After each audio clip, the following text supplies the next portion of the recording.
Hello and welcome to the QA Therapy podcast. Are you looking to improve your overall testing and quality practices? My name is Sergio Freire and I'm a solution architect and a testing advocate at Xray. And my name is Cristiano Cunha, and I'm also a solution architect and test advocate. And we'll be your hosts and QA therapists throughout this series. In this podcast, we're going to tackle some of the most common testing and quality challenges that we all face in our teams. So if this sounds good to you, keep on listening.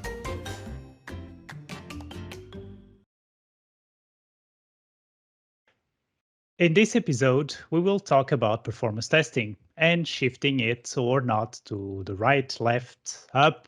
We'll figure it out. To assist us on this topic, we'll have a special guest with us, so please stay tuned. As usual, let's see what brings us here. What are the symptoms that you may feel that you need to have some diagnosis and prescription? So are you seeing performance issues after going live that you weren't expecting? Or do you see major performance issues appearing suddenly as soon as your product starts becoming more and more successful? Do you have no clues whatsoever about the load that your solution can handle? Or on the other part, do you have that feeling that you're degrading the performance of a critical area, but you're not sure? Or even, do you feel that your advertised performance improvements may not be real or relevant at all? Well, these are good questions, Cristiano. I guess all these are symptoms that we are not handling performance testing properly. We may not even have performance testing implemented as part of our overall development process. Sometimes we may be performing performance testing only after problems occur, but then it's just too late for having some magic pills that can address the performance issues we may have. So it's time for diagnosis and prescription. And today we have here with us Leandro Melendez, also known as Senor Performo, our expert QA therapist for performance testing. Leandro is an active performance advocate, frequent conference speaker, and is highly active in the testing community. He's also a great video blogger, and you may also find many of his videos out there. We were just talking about how his cats sometimes appear in the videos. Welcome, Leandro. Are you comfortable in your QA therapy couch? Hello, amigos. It's super nice to be here with you. I'm very comfortable, ready for this, and prepared so that the cats won't show up or add their sweet voices to this podcast, and ready to rock this therapy session. Nice, welcome. Well, let's start then. Have you, as you've seen, all these symptoms may provide us with some tips about what's going on. So what's, in your opinion, may be the real problem about what's going on these teams? Is it the lack of understanding about the possible impacts of performance issues, or are people just neglecting the symptoms they see? What's your opinion, Leandro, about it? So following up here with the therapy and doing a diagnosis analysis, I think that there are several elements that contribute to this illness, if you want to call it in a way. Because, yeah, it's not that you will get overweight just for not exercising. You can maybe be overeating or indulging on some other things. And the same is with performance. I think that on one hand, one of the situations that is causing these problems that you described in your questions is from that way that much. We are still confusing performance testing with load testing. We think that, oh yeah, I load tested the application and that's it.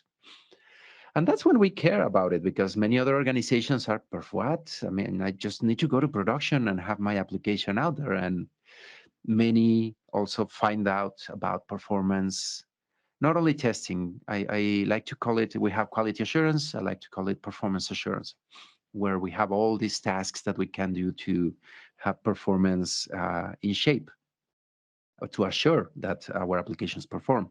So it's generally as well an afterthought. Like, I'm about to go to production. Oh, the performance thing. I have to do the performance thing. You already completed the project. You already are about to release. You already ate all the time. And talking out of experience, at the very last day, you're trying to pull load tests, thinking that that is everything to performance testing. And some other issues or situations coming from the past, many are not used to knowing, or they confuse performance testing from knowing their performance. And this comes out of as well monitoring, instrumentation, telemetry, observability. The general observability stack has a big intersection with performance. And if you are aware of it, many organizations, and this happened to me so many times, I would show up and, do you know what is the performance of your application that is already in production? No, that's what we brought you for here. Oh, okay. So that's something where they think that load testing is the only way to know the performance, and that I have to bring an engineer. And on top of that, we have today agile and continuous practices, where it's not anymore like those big phases and silos where your software moves towards, oh, it's a testing phase already. The developers go back to another project, or they were hired or came from India. I mean, talking from perspective, my own experience, and they were already gone. And now it's the turn to testing, and now we release into production next month, and that's it. We won't touch the system in the next 6 months. We have evolved from that. Most of our projects supposedly are releasing into production frequently. Supposedly, that's another topic that has some other symptoms. But all these things mix up into, I would say, performance practices that are falling really short, or are struggling to really assure that your applications, as you said very well in your questions, on one hand, that they perform well when they are released. And when we start to experience this growth, that we can take that growth. And at the same time, that we know that the application, with or without load, keeps performing or keeps staying there, which falls as well into SRE. So we're starting to have all these intersections that are so interesting, and we need different medicines to attack them or to cure them, right? So, yeah, I really like the way that you frame, or at least change from, let's say, let's do performance testing to have more performance practices, because practice is more like something that we have like an ongoing concern. And talking about these practices, and sometimes we hear about shifting things left, shifting things right, shifting things to the middle. Well, let's say from shifting left, considering the shifting this practice to the left side, what are the benefits of doing so? Can you give some examples of that? Yeah, of course. And I want to open with the I had a discussion not long ago with a very good friend who is also ramping up and getting very deep into performance. And when I started to say the shift trend that we are having, left, right, up, down, 4 of them, they are valid, and they refer to different practices. He was really against it being calling shift. And we ended up like, yeah, we should call it spread it, because you should not remove it from the middle. There are things from the old practices that we must keep doing. That's a load test here and there before releasing to production, or continuously to know what will happen when you get an event. Yes, absolutely.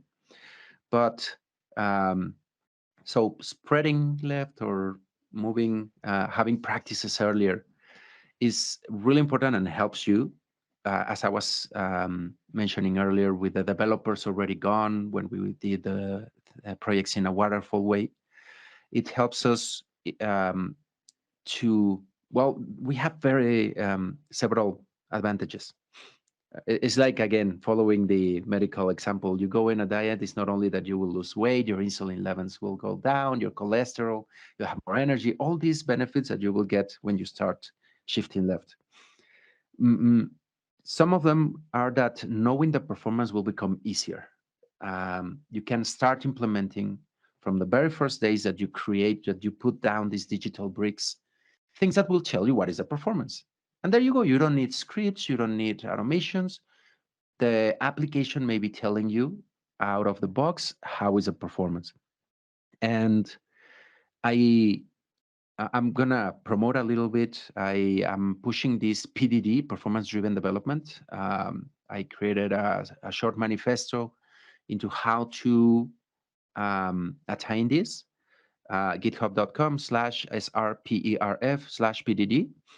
And I recommend to go even further than day one, day -1. When you are starting to think of an application, when you're starting to say, hey, let's create something, let's put together the team, let's bring a performance engineer to tell us what are the best practices, what should we be doing?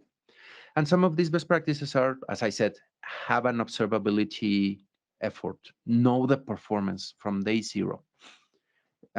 Take decisions like what is the best hardware, software, architecture that will enable us to know and control the performance. Because before we couldn't like re-release something easily because we need to turn off the server. We need to do, why don't we use a container? Why don't we put it in the cloud? Like these decisions that will enable performance assurance and observability. And the others is like to give these guidelines. Hey, any piece of code that you create should have instrumentation, should have telemetry. We should install these APMs. We should ask the developers whenever they create something, and this is also key for shifting left, for them to create the automation that goes to that function, that method, that class, that API, because nowadays almost everything is APIs, to go on pair with what they created. And here comes a problem that by not shifting left, we were doing a big mistake in the past. And I always give this example of a person in the kitchen cooking restaurant. How we were building things before, where we were the cook putting together our software, preparing the dish, putting it in the dish, putting the sprinkles on top. We put some makeup on dishes commercially to look beautiful. I really like cook examples. I hope I won't make people hungry. That always happens with my examples. But yeah, and if you like to cook, probably you know this, like you put the cream on top when you're preparing a soup and you put some crisp of tortillas in my case. And how we used to do that before is once it's assembled and ready, we pass it to the tester. We pass it, let's say, to the waiter. Hey, can you try it? Check if it needs salt, if it's hot enough. Oh, it needs salt. It has a defect. Send it back, disassemble it, like we already put it together, and work on it again. We're losing time. The best person is not the waiter. Probably has experience on how food should taste, but it's not in the time or line of events. It's a lot of time wasted there. So it's better if the developer, the cook, can put together the automation, can test the code. But many say like, hey, but developers do not know QA, do not know how what things to pay attention to. They don't know performance. No. Yes, there are some things where they lack the experience. That's why we put the testers or the QA people or the performance people before. That's why we have a chef to tell the cook, hey, this needs to be somewhat spicy. This needs to be somewhat hot. This temperature, these ingredients. If you have those instructions, we can automate and we can create shift left completely the QA practice and integrate it into the pipeline. Like we know the temperature, we know how much salt, how spicy should it be, as soon as it's prepared, we can keep testing it before we move it into the dish. We move it into the next environment. So those are all the benefits that we can get off by spreading left our QA and performance efforts. I like spreading better than shift. Now that you explained it, yeah. I'm going to take one thing that you said that is, well, we need teams to own performance. We need them to start knowing more about it. But sometimes, like you said, there are no specialists, neither in QA, neither in performance. So if they want to start performance, do you think they will be able to do so by their own, or do you think they may need some performance specialists to do so? What's the better approach to start performance? There, my personal and very non-respectable opinion is that it depends on where you are. If you have absolutely no experience in performance, it's like, yeah, I'm gonna, I don't know, fix my computer, and I have absolutely no experience in computers. There are, you can watch as many YouTube videos, most probably you will break it. If you have some notion, yeah, I could risk it. I could give it a try. So I would say always try to have at hand an expert, bring someone to give you guidance. And it's a temptation that many organizations have to, like, yeah, I'm gonna educate someone internally and give the knowledge. But if you don't have a source for that knowledge, it's gonna be, I mean, you can read books, you can give very good examples and send us to good podcasts and people trying to generate content to help people. But my opinion and the most efficient way is to bring someone that can teach you. And I say that from my personal opinion. I had several stumbles, speed bumps, and failures in my career because I was um, just like a blind person with a stick trying to figure out what was the right road. And if I had someone holding my hand and telling me, "Hey, this is better because of this," oh, that light bulb that appears, it's it's priceless. You can do it by yourself, but it's not efficient. That's And sometimes I guess that we may be even trying things, but we don't know if we are in the right route or not. So having there someone that can provide us some kind of guidance is for sure something and quite valuable. following the medical diagnosis theme of this podcast, I also would add it's very good to have a second opinion, Oh yeah, like with a doctor, because performance is not a silver bullet, one way, one ring to rule them all. There are different practices, different perspectives, and to one professional could be master, a guru in performance, but be missing some elements on one spectrum of the huge practice that is performance testing. It's important to have opinions, and better if you can make them clash a little bit so that you will know that you are getting the very best direction in the end. Very good example. And Leandro, can you provide some tips for, let's say, addressing performance testing continuously in a way that is sustainable also for the teams? Yeah, absolutely. I mean, I already spoiled that a little bit with some of the examples and explanations, but I think the very first one, I would say, before you start thinking on scripting, on load, and how much can I push it, is have a monitor. Know the performance. Observe your software. Be aware of what happens with it. That will open you lots of information. When I was brought on these projects and they were eager, like, when can you start scripting? We need you to start slamming the system. Wait. Hold your horses. If I know the performance, let's install an APM. Let's check. Let's instrument a little bit your code. Let's see what it tells us. And right there and then, I even I'm gonna brag a little bit.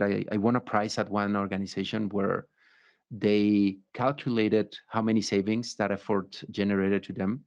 That in a month of implementing the APM lit up like a Christmas tree with red alerts. And I was like, I think over 200 performance issues that were detected just by that, just by detecting what is happening in the system.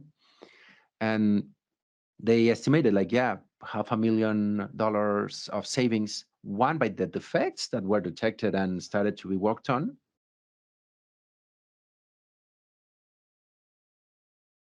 Waste all those resources. And they, sorry, the neighbors, if you can hear the puppies barking, I apologize. So that's the golden recommendation, I would say. Be aware of it, implement something. But that's not the only thing. You won't get better just by having medicine from your doctor. You can, you need also to start a diet, to exercise, and do multiple things.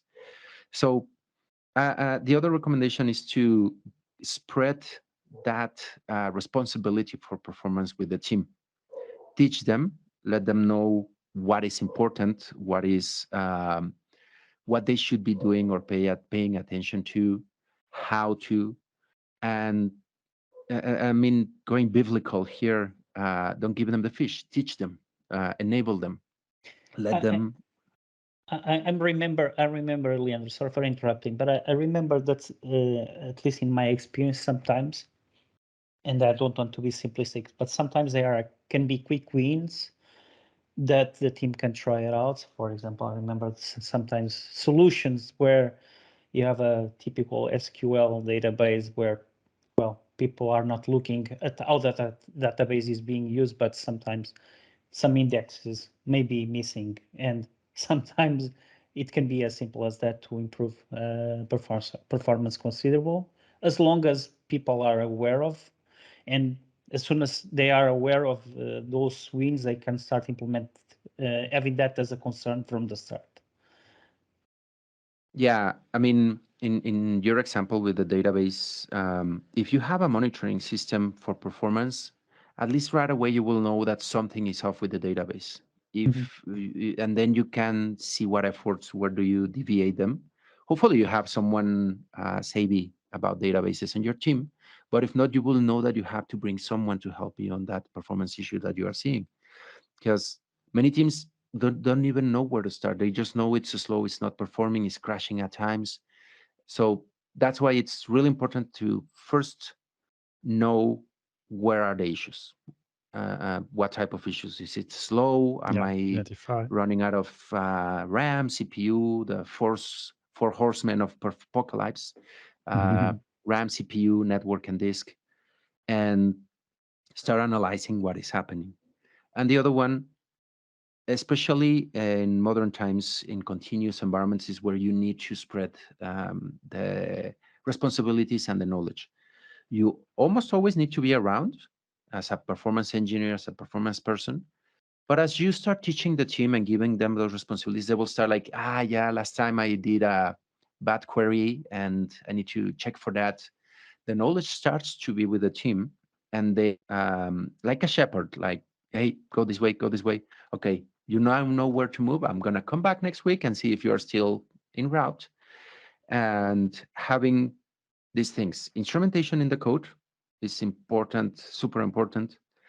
And the principle that whatever they create, they should pair it up with some sort of automation that can be triggered up. Even unit testing. And it's something that several teams are not even doing. If you have unit testing and good instrumentation and telemetry, you can get the performance and even trigger a small load test through unit tests. So there are several things that can be done there to get it, and make sure that it's integrated into your pipeline. If you do a commit, a check-in of code, a pull request that doesn't come paired up with an automation to check it, push it back. If it doesn't pass the threshold that you defined, push it back automatically. You don't have to have the performance tester wasting time, holding everyone at the second Friday of the sprint and waiting to see if this is going to be released. You can let the team be autonomous. Yeah. Yeah, and everything you said makes sense. And I see sometimes, I remember you referred that sometimes they confuse load tested with performance testing.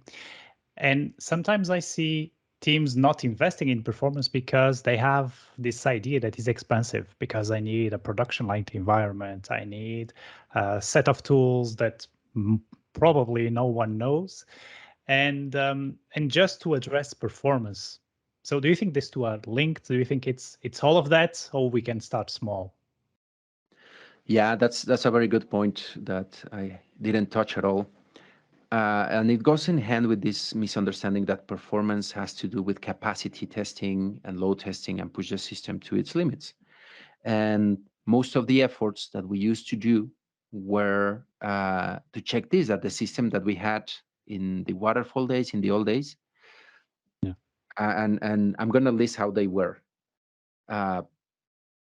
Physical environments, bare metal, they were not having constant releases. Probably they were not even in production. We didn't know what was the performance or the capacity, which nowadays, if we are continuous, if we are agile, we have elastic environments, changing environments, several branches. We have several changes being pushed in, and we have an application that is especially already in production. And that supposedly the changes that we're pushing are small. So with this mix, I remember, and I even was one of these people like, I need a frozen environment. There's no way I can do performance testing with this mutating environment. No, Yeah. these load and capacity tests, nowadays, you should rarely execute them, like pushing the system to the limits, unless you are having a situation that may come soon, that a Black Friday, a sale, those events that suddenly will bring you something that you need to test for. But you don't have that often. I mean, most organizations do not deal that much with Black Friday, or we have the Amazons, we have the Best Buys and all these organizations. Yes, they do, and they definitely are doing every year something on those lines. But most of us, we have our performance metrics in production already running. We're inserting a small change. Let's do a small load test in the pipeline for that and see what happens. That we need to spin up another environment. Now we have the cloud, we have containers, we may be able to do that. Or let's test in production. Ooh, that's another one that many are still afraid of doing that. And nowadays, performance testing, and here is shifting or spreading right the performance. You can do it in production because you are pushing continuously to production. Maybe you have Canary, you have other instances. You should have A/B testing. Many practices that will enable us to do even load tests without scripting. Let the users do your load tests. Have a beta release, a set of users like, hey, who's excited to try my software early? I was one of the like, oh my God, the newest version of this. Like, yeah, I want to do it. You will have people load testing your environment. And if you notice that something is wrong, if it's a beta test and you gave them that warning, okay, it's slow, you knew what you were signing up for. Yeah. Or if you are just like Facebook, like let's just do Alaska as a trial for the new version of this. It's a small segment, small population, and have a feature toggle. This new thing that we're putting, it's failing, toggle it. Shut it down. Easy, fast, because you have monitoring. So it's a shift of mind pretty big from what we used to do in the early days. For sure. So shift of mind brings me this question about this mindset, and we have been talking about this, having this kind of performance mindset. And how can we actually ignite this mindset in the teams, okay, so they can have this, so they can take performance testing seriously or performance seriously? How can we ignite this if the team is not really aware of it? Well, the first part is bringing awareness. Bring someone that spreads the word of the performance to the people. That's the first step. I mean, no one is gonna, if you don't hear it somewhere, if you don't send some publicity, you will never know that this Bitcoin thing is catching fire, and like you would have never bought it. So the first thing is bring attention. Bring the attention. It's important to have it. sadly, how this happens is when you have struggles. Most organizations and teams, oh, the system is stuck. It's really slow. I cannot Bring use the it. fireman, the firewoman to when just Exactly. it's burning. They pay attention to it, and that's human nature. We pay attention to things until they start hurting. And if you know, and that's the tough part. Many leaders, many organizations do not know that they should care for it until it's too late. We have all the examples of Obamacares, all the sites down on Black Friday that they don't know. Yeah. And we have always gone to sites that, oh, this is so slow, I hate it, and you never come back. And I think And that's the that's the thing. first. Yeah. It's a good incentive. Tell the But I organizations you think will lose those, customers. yeah, but Yeah. those happenings will make those companies or organizations more aware about performance. Unfortunately, they probably could avoid it, but now they are fully aware. That's the cases that you were talking about. They call in performance professionals because, well, production is not performing as it should. But yeah, There are already some organizations that are aware of and sadly do not know how to tackle it, as you well asked earlier, like how to do it, because it falls a lot. I remember my grandma always telling me, "You should wear a sweater. Don't go out without a sweater." And I Yours too. we always went out without a sweater, right? Until we started to experience like, oh, then I should have. it's Oh, she was right. The new year, I told you. There are so many organizations that we keep telling them, you should take care and pay attention. Bring your performance sweater, please. They're like, nah, I don't need it. It's costly. I will be carrying it around. I don't have that yeah, budget. Bleh. still young and yeah. And there are some others that are like, yeah. Okay, what should I do? What color sweater should I wear? Yeah. But it depends on the organizations. You need to scare them a little bit. Revenue loss, extra cost, crashes, fixes. There are all those scary stories that you can tell them. But even with that, many will not pay attention, sadly. Yeah. On the other side of performance, sometimes, well, I have some experience with performance, and what is trickier is it's all seem well when you hear someone like you talking about it. It seems fairly simple to start to address it, but when you check the reports, when you check what is outputted, sometimes it's overwhelming because, like you said, the four horsemen of the apocalypse, you will see memory going up, but you have to track down what is doing that memory going up. And all of that data that you receive sometimes is hard to understand. So how can we make that more accessible to everyone? Do we have like we may shape that in different ways to make it more understandable, or do you think you really need those professionals that to interpret that and translate that to the common developer or mortal? There are multiple routes for this because as a starting point, when you are feeling sick, again, I'm going to keep the medical examples. um, you you go to a specialist, and what test does the specialist send you? It's not always the same test. Sometimes an X-ray, sometimes it's blood work, sometimes just to jog a little bit with some tubes and see how you're breathing. Or it depends, and you need the expert to give you that first advice at times. There are some others where if the team starts to get used to this and say like, oh, last time it was a RAM with this, you start to build experience among your team members, and they get the feeling like last time the RAM was depleted because I didn't put out the structure for the object. Total true story. And I cannot totally trust the garbage collector. They will start building this know-how, this understanding. But it's true, you can draw in metrics in things. Hence the importance of the APM. I would say some APMs have very good correlation tools that will tell you, hey, the ramp spiked here. You have these. Probably these three things happen. That's a big skill to be able to triangulate and to see what happens, identify causation, and correlation to be able to tell which ones are not. And those will become experiments, hunts for bugs or hunts for those problems.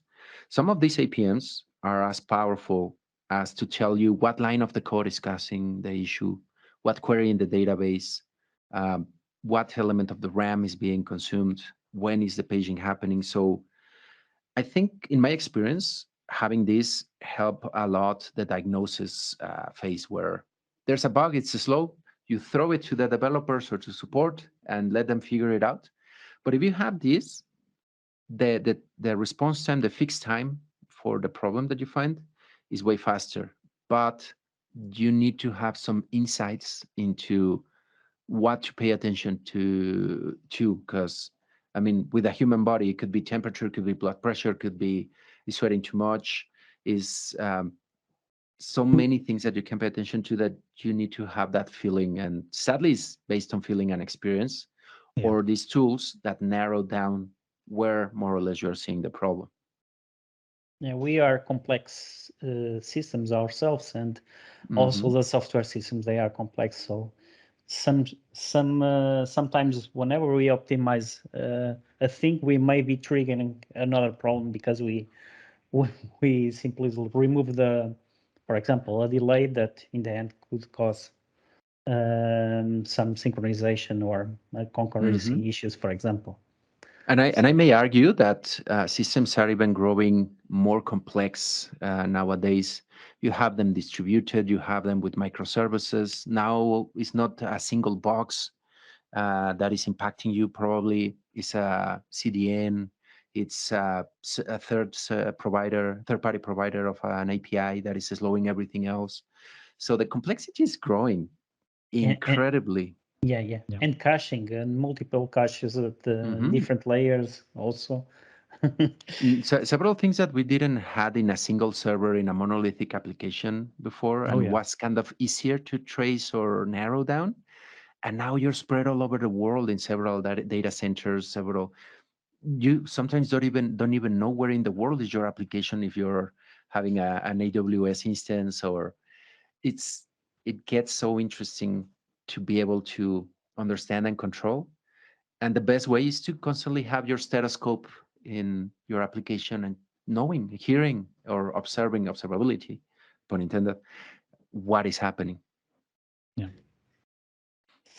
So, Leandro, thanks for being here with us today. We'll probably talk again about performance challenges. They are so common. And we probably need also to reflect also again about all these symptoms and other symptoms that people have around performance and load testing. Thanks once again. It's my pleasure. Thanks, Always happy to be coming back, and let me know. I can keep bringing medical analogies.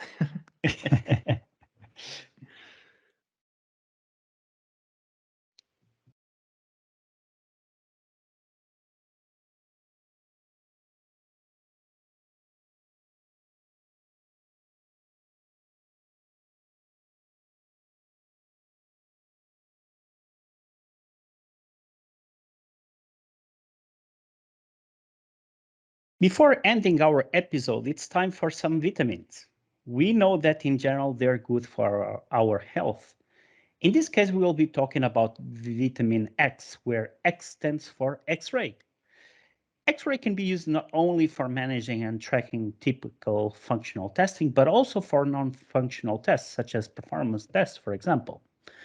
So if you are adopting JMeter, K6, or similar tools for performance testing, you can define some objectives or goals in these tools and map them to tests in Xray as a way to track whether those goals are being met or not. These tools will allow you to define the load scenario. For example, how many virtual users you want to use for your performance tests and how these users will be created, if all at once or using some sort of ramping mechanism to increase the load gradually in a controlled manner. Whenever these tests are run, a collection of metrics will be collected that you can use to define exit criteria, depending on what is your goal. If the result is not so trivial, then no worries. These tools have you covered. They allow percentage, averages, or confidence intervals if you want to remove outliers. Remember that in a performance testing kind of scenario, we should have an exit criteria defined so that we can assert if that test was a success or not. And to insert these tests in a pipeline, we also want them to be fast enough so that it will not delay the whole delivery. They just need to have enough time to assert the performance test scenario we are looking at. As an example, we can define that we want to test if the listing page of an e-commerce site continues to return listing pages within a reasonable time frame, even with a high load of users. For that, we want to start with one user accessing the listing page and increase the number of users by 1 each minute until we reach 1,000 users. We then let the test execute for 5 minutes with 1,000 users and then gradually reduce the number of users until 0. While we are recording metrics. In our case, we want to validate that we did not get any HTTP 500 errors and that average time of each request is less than 5 seconds. And this can actually be our assertions. We can either map this as different tests or as different validations in the same test. And once you have that information, you will be able to ship those results back to Xray in order to be available, together with the results of manual tests, exploratory tests, and other automation tests, all that in the board used by the team. This will bring visibility over the testing activities right in the same place where the team works in the requirements or user stories. That visibility is key to ignite the performance mindset within the team.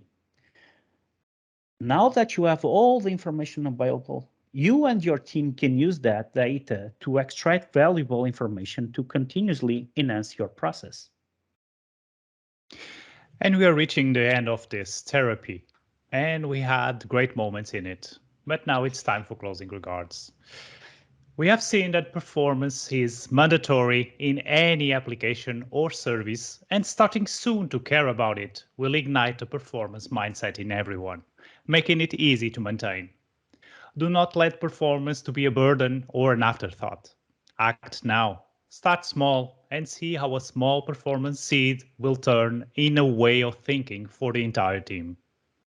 Adding the most basic performance test to your process and making sure it is well integrated and the results are easily understandable and accessible to everyone will initiate conversations around it and start a cycle of enhancements that are beneficial for your product or service.